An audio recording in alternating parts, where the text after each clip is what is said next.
गांव में रहने वाला एक नौजवान लड़का पुरानी बुरी यादों को ना भूल पाने और एक ही चीज के बारे में बार बार सोचने की आदत से परेशान था।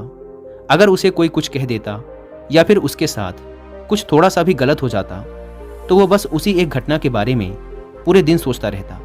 वही बात उसके दिमाग में हर समय घूमती रहती। फिर वो या तो अपने साथ हुई किसी बुरी घटना के लिए अपनी किस्मत और भगवान को कोसता रहता या फिर अपने मन में उस इंसान से बदला लेने के ख्याली पुलाव बनाता रहता जिसने उसे कुछ कह दिया था या उसके साथ कुछ गलत किया था। अपने इस ज़्यादा सोचने की आदत की वजह से ना तो लोगों के साथ उसके अच्छे रिश्ते थे और ना ही वह किसी काम को अच्छे से कर पाता था।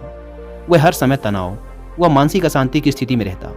उसकी ऐसी हालत को देखकर उसके एक मित्र ने उसे सलाह दी कि यहाँ पास के ही एक बौद्ध मठ में एक जैन मास्टर रहते हैं, तुम उनके पास जाओ, वो तुम्हारी इस मानसिक समस्या का कोई ना कोई समाधान अवश्य बता देंगे।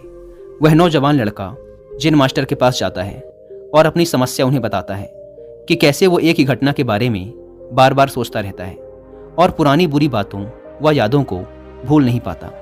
लड़के की समस्या सुनने के बाद जैन मास्टर वहाँ से उठकर मठ के अंदर चले जाते हैं। जैन मास्टर का बिना कुछ उत्तर दिए यूं उठकर चले जाना लड़के को कुछ अजीब सा लगता है, लेकिन वो फिर भी वहीं बैठा रहता है।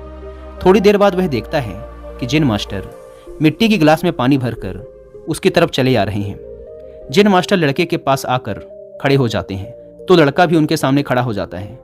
जैन मास्टर लड़के से पूछते हैं, बताओ इस गिलास का वजन कितना होगा? लड़के ने कहा, मैं एकदम सटीक तो नहीं बता सकता, लेकिन इस गिलास का वजन बहुत ही कम है। अब जैन मास्टर ने गंभीर होकर कहा, मेरा प्रश्न ये है कि अगर मैं इस गिलास को थोड़ी देर तक ऐसे ही पकड़कर खड़ा रहूं तो क्या होगा? लड़के ने कहा, कुछ भी नहीं होगा। जैन मास्टर ने फिर पूछा, अगर मैं इस गिलास को इसी तरह 1 घंटे तक पकड़ कर रखूं तो क्या होगा? आपके हाथ में दर्द होना शुरू हो जाएगा। लड़के ने कहा। जैन मास्टर ने फिर प्रश्न किया, अगर मैं इस गिलास को ठीक इसी तरह पूरे दिन पकड़ कर रखूं तब क्या होगा? आपके हाथ में बहुत ही भयंकर दर्द होना शुरू हो जाएगा। आपका हाथ सुन्न भी हो सकता है, आपकी मांसपेशियों में भारी तनाव आ सकता है और यहाँ तक कि आपके हाथ को लकवा भी मार सकता है। लड़के ने गंभीर शब्दों में कहा। जैन मास्टर ने कहा, बहुत बढ़िया, लेकिन क्या इस दौरान गिलास का वजन बदला? लड़के ने कहा, नहीं, वजन तो नहीं बढ़ा। तब भला हाथ में दर्द और मांसपेशियों में तनाव क्यों आया? जैन मास्टर ने पूछा। बहुत समय तक पकड़े रहने के कारण, लड़के ने जवाब दिया। जैन मास्टर ने फिर प्रश्न किया, अब इस दर्द से छुटकारा पाने के लिए मैं क्या करूं? गिलास को नीचे रख दीजिए। लड़के ने कहा। जैन मास्टर ने कहा, बिल्कुल सही, और जीवन की परेशानियां भी कुछ इसी तरह होती हैं। इन्हें कुछ देर तक अपने दिमाग में रखिए और लगेगा कि सब कुछ ठीक है।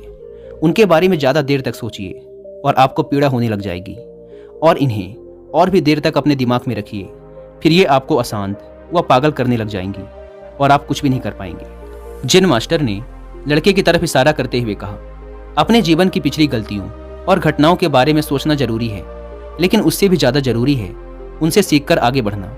अगर तुम एक ही बात को पकड़कर बैठे रहते हो तो ठीक उस गिलास की तरह ये भी तुम्हारे जीवन में दर्द पैदा कर देगा। अगर तुम आज अपने अतीत को लेकर बैठे रहते हो तो ये आज भी तुम्हारे हाथ से निकल जाएगा और फिर तुम भविष्य में इसके लिए पश्चाताप करोगे। तुम अपने अतीत के लिए जैसा इंसान बनना चाहते हो या फिर जिन गलतियों के लिए पश्चाताप कर रहे हो तो तुम आज से ही वैसा इंसान बनने का प्रयास करो और कोशिश करो कि आज तुम वैसी गलतियां ना करो जिसके लिए तुम्हें भविष्य में पछताना पड़े।